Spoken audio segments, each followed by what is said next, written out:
Bugün sizə istəyirəm maraqlı bir yemək hazırlayayım. Özüm çox sevirəm kaval yeməyi, amma bugün istəyirəm sizə hazırlayayım. Əlcəklərimizi giyinək.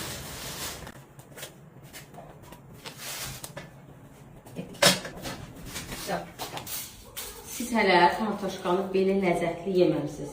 İndi göstərəcəm.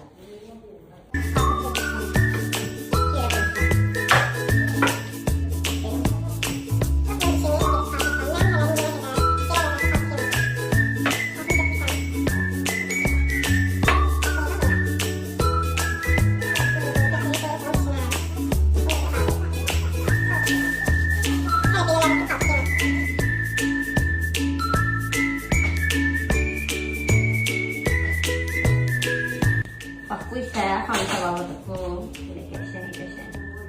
Bunu böyle koyuyoruz. Ve elimize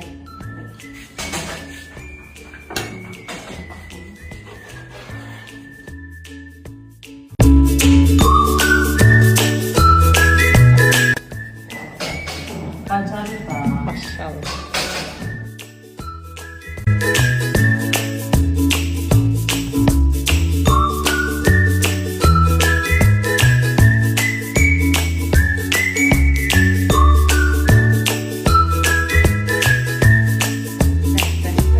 Bu hangi tavalıdır? Böyle.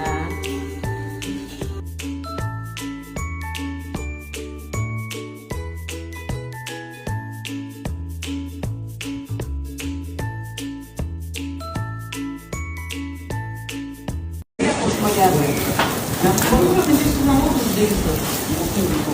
Eu deixei ele.